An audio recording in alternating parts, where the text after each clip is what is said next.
नमस्कार दोस्तों।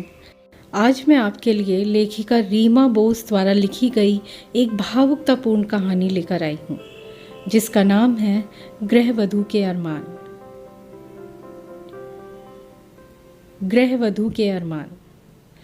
आंचल हमारी कहानी की मुख्य किरदार है। आंचल लाखों औरतों की तरह एक गृहवधू है। रोज सुबह उठने से रात में सोने तक घर की सब चीज़ों का ध्यान रखती है। आंचल के परिवार में 7 सदस्य हैं। सास, ससुर, देवर, ननद, पति और 2 बच्चे। सभी की छोटी बड़ी ज़रूरतों का ख्याल रखना उसका परम कर्तव्य है। सुबह पति के ऑफिस जाने के लिए टिफ़िन, सास ससुर की मालिश, दवा से लेकर बच्चों का होमवर्क करवाना, घर की साफ सफाई जैसे सारे काम रोज़ करती है। भारत में 80% औरतें परिवार का ध्यान रखने के साथ साथ दफ्तर के भी सारे काम बखूबी निभाती हैं और इन कार्यों में उन्हें अपार खुशी की अनुभूति होती है। आंचल एक ग्रेजुएट थी, लेकिन आगे पढ़ने का विचार उसके लिए एक ऊंचे पर्वत की चढ़ाई करने के समान कठिन था। घर की इतनी सारी जिम्मेदारियां उसके कंधों पर थीं और वो कभी भी अपनी जिम्मेदारियों से पीछे नहीं हटी। 2 महीने बाद उसकी ननद की शादी थी। आंचल के मन में उथल पुथल चल रही थी कि वह कैसे अपने पति से अपनी आगे की पढ़ाई की बात करे।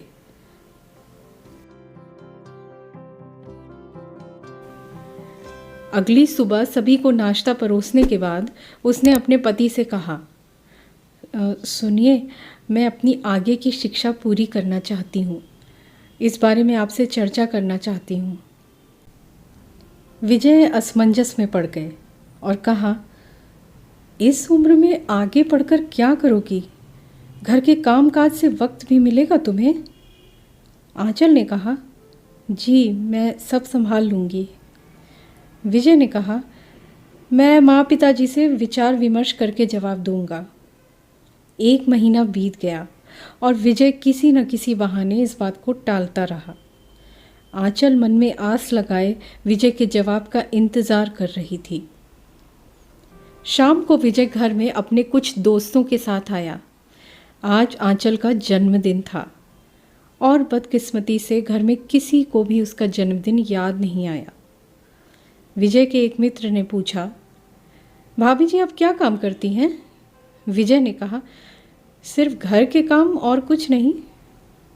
विजय के इस उत्तर से आंचल को थोड़ी ठेस पहुंची। विजय अपने मित्रों से कहीं घूमने जाने की बात कर रहा था। उसको अपने मित्रों की कदर थी, पर आंचल की नहीं, जो जीवन के हर कदम पर उसकी संगिनी थी। घर के किसी भी सदस्य को आंचल का जन्मदिन याद नहीं आया,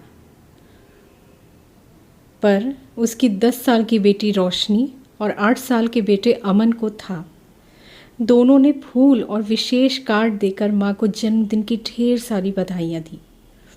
आंचल ने चुपचाप आंसू पोंछ लिए। अगले दिन सारे काम निपटाने के बाद अपने पति से बोली, मैं अपनी दीदी के घर जाऊंगी। विजय ने पूछा, क्यों, सब ठीक है ना? आंचल ने दबे हुए स्वर में कहा, मुझे छुट्टी चाहिए। विजय सोच में पड़ गया। आंचल शाम को अपने घर चली गई। सबके सपनों को अपना मानकर जीने वाली आंचल को बहुत धक्का लगा था। परिवार में 2 दिन में ही सबको आंचल की कमी खलने लगी थी। लेकिन क्या सच में वे आंचल की कमी थी, या इतने सारे काम की जिम्मेदारी निभाने में सब सक्षम नहीं थे?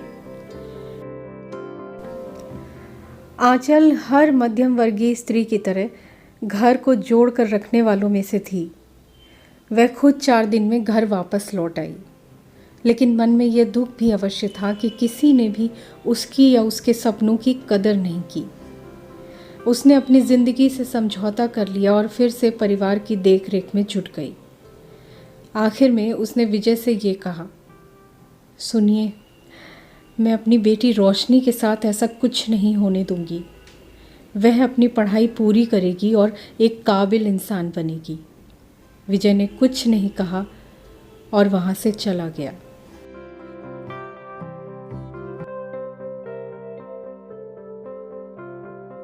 आंचल के अरमानों को किसी ने समझने की कोशिश नहीं की।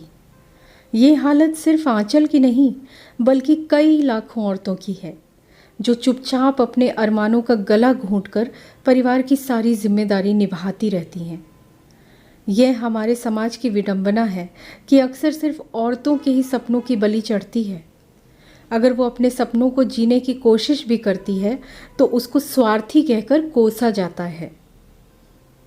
स्त्री के अरमान और उनके अधिकार सिर्फ किताबी बातों तक सिमट कर नहीं रहने चाहिए। अब वो वक्त आ गया है कि हम सब मिलकर उनके दबे हुए अरमानों को पंख दें। सिर्फ नारी शक्ति के नारों से नहीं, बल्कि अब इस विषय में गंभीरता से सोचने का समय आ चुका है। शादी के बाद स्त्री के सपनों और निर्णयों को घर वालों को समझना होगा और उनको प्राथमिकता देनी होगी। तभी असली नारी सशक्तिकरण हो पाएगा।